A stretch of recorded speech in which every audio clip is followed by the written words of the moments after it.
So the Dallas Cowboys signed Jake Ferguson to a 4-year contract extension, and in this video, we'll talk about whether or not it was smart business. But we'll also get into the possibility that the Cowboys had an ulterior motive driving this decision.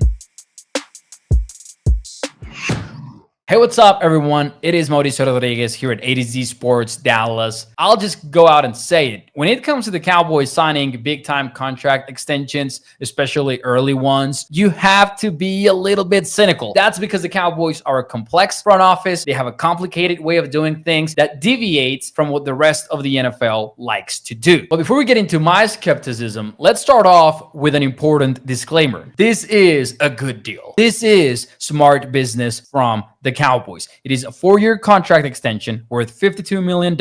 It's only $30 million guaranteed, and that includes a $12 million signing bonus. So this is one of those contracts that the Cowboys can get out of halfway through it if things are not going their way. But also, this is them getting Jake Ferguson at a discount if we're factoring in what they expect Ferguson to be this season. And what I mean by that is they're buying low, right? In 2023, Jake Ferguson went off 761 receiving yards, 5 touchdowns and 71 catches. He was looking like somebody who could join the elite tier of tight ends in the NFL. And then 2024 happened and his production went down, his numbers went down, everything went down. But what the Cowboys are telling us by making this bet is that they believe Jake Ferguson had a down year because of a nagging knee injury, because of backup quarterback play and outside circumstances, not because he was a one-hit wonder. And so with this deal, they're making him the 7th highest paid tight end. And again, this is a deal they can get out of in 2 or 3 years. And he clearly is somebody that gets along very well with Dak Prescott on the field. So having that security blanket is just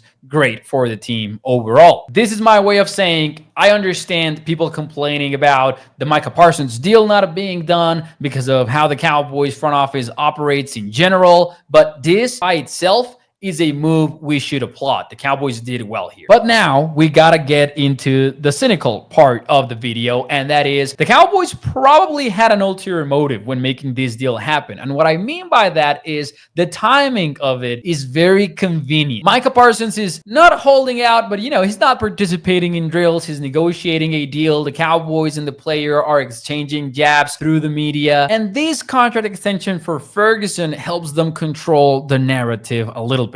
Suddenly, the Cowboys can be like, well, we got a deal done with Jake Ferguson because he wanted to get it done. It takes 2 to tango. Micah Parsons does not want to tango. Now, these are not random phrases that I am coming up with here on the spot. These are phrases that Stephen Jones and Jerry Jones like to use consistently. And sure enough, moments after the news broke, Stephen Jones told the media, and I quote, "We want to pay Micah. He has to want to be paid." And talking about the Ferguson said, he added, "It's like I always say, these negotiations, it takes 2. This is textbook Dallas Cowboys. Remember in 2019 when Ezekiel Elliott held out, the Cowboys got linebacker Jalen Smith signed to a 7-year contract, and these were the quotes from back then. Jerry Jones said, "Y'all been badgering my ass to get a contract done for the last 3 weeks. This is a contract story." Now, getting a Ferguson deal done also means the Cowboys can double down in that there's only so much pie to go around. That's